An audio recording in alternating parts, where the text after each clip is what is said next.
Hi, my name Ellen Syaputri. Hi, my name Sri Handayani. Hi, my name Indah Michelle Manang. Kami akan membahas tentang capital budgeting dari kelompok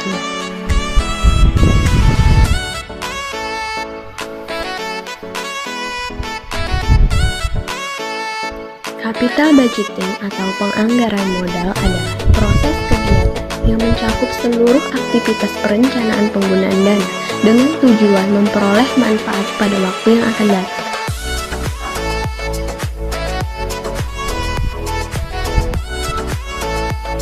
Proses capital budgeting. 1. Proposal penganggaran. Barang modal dibuat di semua tingkat dalam sebuah organisasi bisnis.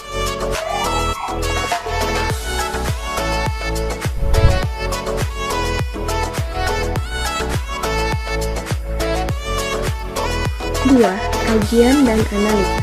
Proposal penganggaran barang modal secara formal direview dalam rangka 1. Mencapai tujuan dan rencana utama perusahaan. 2. Paling penting untuk mengevaluasi kemampuan ekonominya. 3. Pengambilan keputusan besarnya sejumlah dana yang dikeluarkan dan pentingnya penganggaran barang modal menggambarkan tingkat organisasi tertentu yang membuat keputusan penganggaran.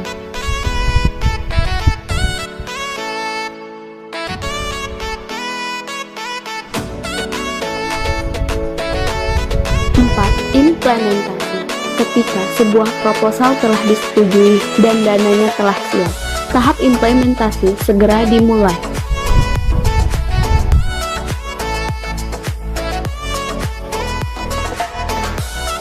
5. Follow up atau tindak lanjut. Langkah terakhir yakni follow up juga penting namun sering diabaikan. Langkah tersebut dilakukan untuk menjaga perusahaan untuk dapat meningkatkan akurasi cash flow yang diestimasi.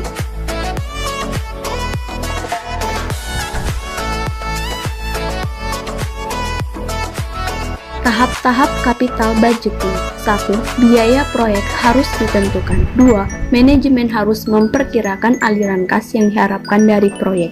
3. Resiko dari aliran kas proyek harus diestimasi. 4. Manajemen harus menentukan biaya modal untuk mendiskon aliran kas proyek. 5. Aliran kas masuk digunakan untuk memperkirakan nilai aktiva. 6.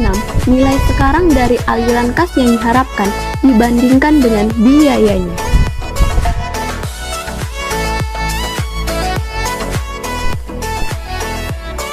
Prinsip dasar capital budgeting atau penganggaran modal. Penganggaran modal pada dasarnya adalah aplikasi prinsip yang mengatakan bahwa perusahaan harus menghasilkan keluaran atau menyelenggarakan kegiatan bisnis sedemikian rupa, sehingga hasil imbuh produk sama dengan biaya imbuhnya.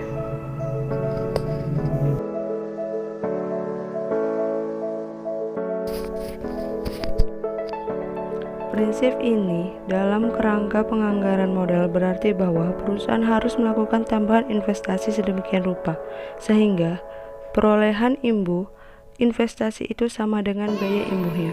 Daftar berbagai proyek investasi dari hasil yang tertinggi hingga terendah, mencerminkan kebutuhan perusahaan akan modal untuk investasi.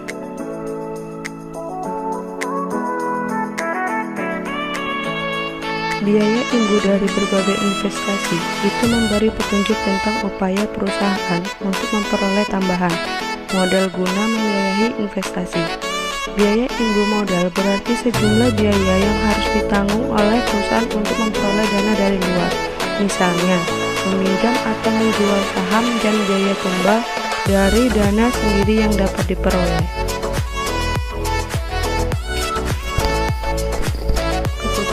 Keputusan penganggaran modal sangat penting karena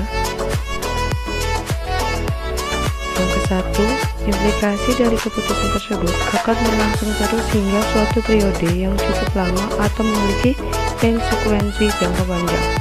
Yang kedua, menentukan bentuk-bentuk aktiva yang dimiliki perusahaan. Yang ketiga, melibatkan pengeluaran yang besar.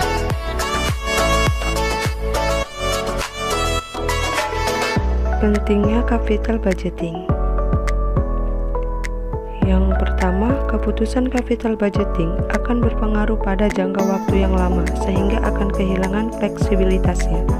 Yang kedua, penganggaran modal yang efektif akan menaikkan ketepatan waktu dan kualitas dari penambahan aktiva. Yang ketiga, pengeluaran modal sangatlah penting.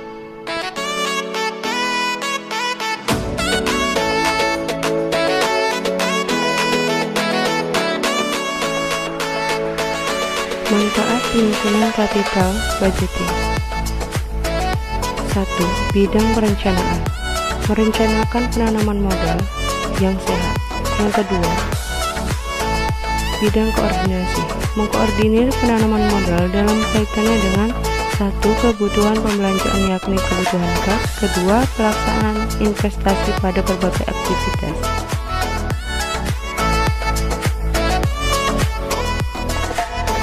Yang ketiga, potensi penjualan. 4. Potensi keuntungan. Yang kelima, potensi return on investment. Bidang pengendalian.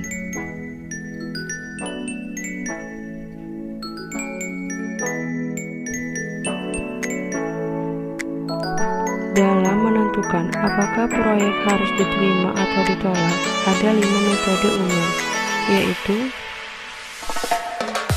1. Metode payback period dan discounted payback period. Yang kedua, metode NPV. 3. Metode IRR. 4. Metode PI. Yang kelima, metode MIRR. Metode payback period dan discounted payback period. Payback period adalah periode waktu yang diperlukan untuk mengembalikan investasi pada proyek. Dalam artian, lama periode dalam tahun yang diharapkan untuk mendapatkan kembali biaya investasi yang telah dikeluarkan untuk suatu proyek. Payback period adalah metode formal pertama yang digunakan di finansial untuk mengevaluasi capital budgeting.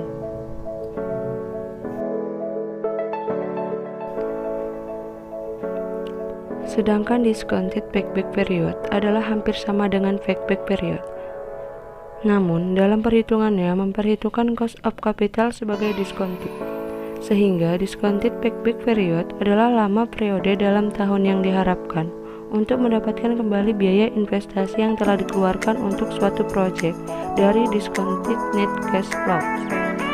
Discounted payback period adalah revisi dari payback period yang tidak mempertimbangkan cost of capital. Baik payback period atau discounted payback period sering digunakan sebagai indikator untuk project riskiness.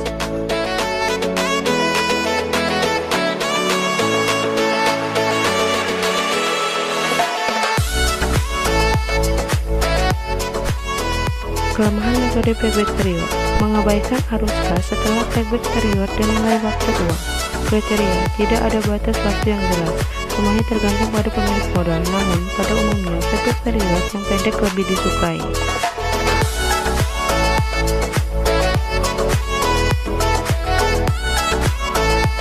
Keuntungan metode payback period mudah dihitung dan dimengerti. Selain itu, payback period memberikan informasi mengenai informasi risiko dan likuiditas proyek. Proyek yang payback periodnya pendek memiliki risiko yang lebih kecil dan likuiditas yang lebih baik. Kelemahan metode payback period mengabaikan arus kas setelah payback period dan nilai waktu uang.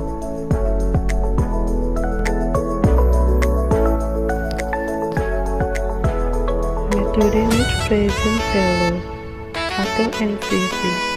Karena beberapa kekurangan dari payback period dan discounted period, sehingga orang mencari metode yang lain yang meningkatkan efektivitas evaluasi proyek. 1. Metode yang digunakan adalah net present value yang sejalan dengan discounted cash flow untuk memperhitungkan nilai waktu uang dari semua arus kas proyek. NPV adalah kejumlahan total present value dari cash flow project yang diharapkan di masa yang akan datang atau baik masuk dan keluar, yang mana cash flow tersebut telah discounted sesuai dengan cost of capital. NPV adalah ukuran langsung dari nilai return project kepada stockholder.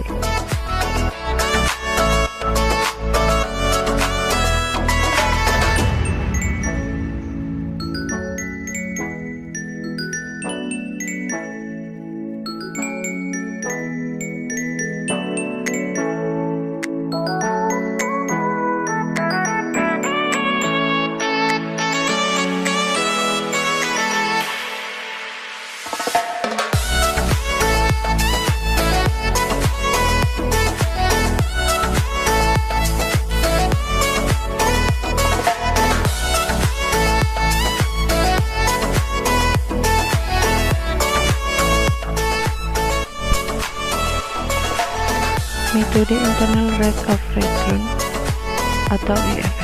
IRR adalah suatu tingkat diskonto atau discount rate yang menamakan present value cash inflows dengan present value cash outflows, atau suatu tingkat diskonto yang membuat NPV sama dengan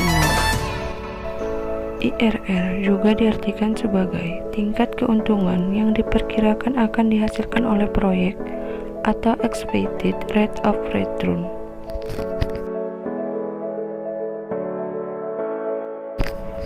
Metode Profitability Index atau PI.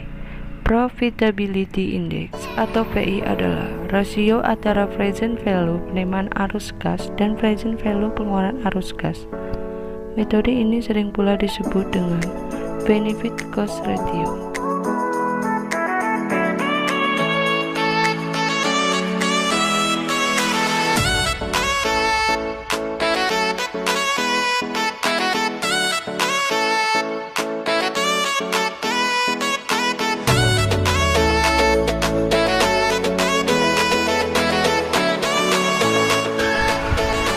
Membahas tentang biaya modal. Jenis-jenis modal dapat bersumber dari 1. Utang, diperoleh dari menerbitkan obligasi atau meminjam uang dari suatu lembaga keuangan. 2.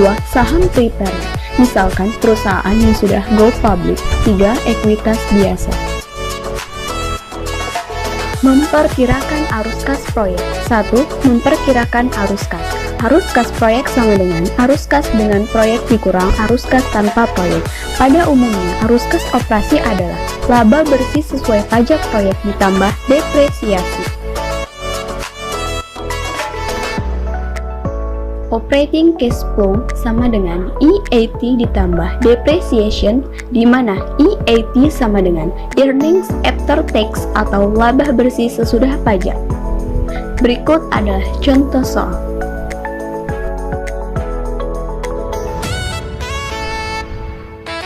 Analisis resiko dalam penganggaran modal. Berikut pengertian dari stand-alone risk dengan corporate risk.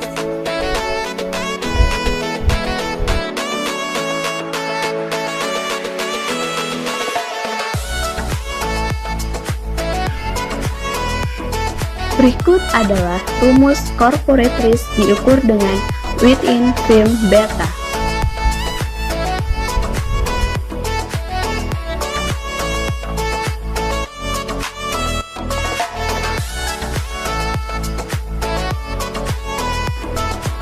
Anggaran modal optimal.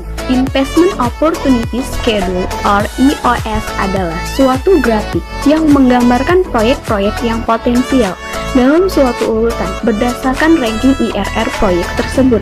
EOS ini disebut juga sebagai Marginal Rate of Return.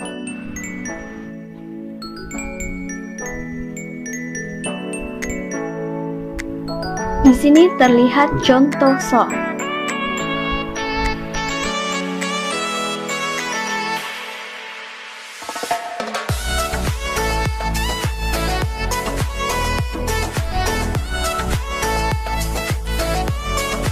Di sini terlihat perbandingan proyek dengan IRR.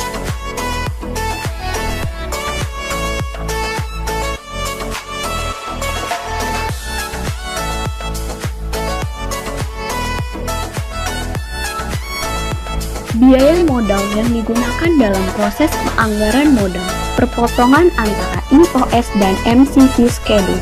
Biaya ini disebut biaya modal marginal, yang akan digunakan sebagai discount rate pada perhitungan NPV dan hurdle rate untuk IRR proyek.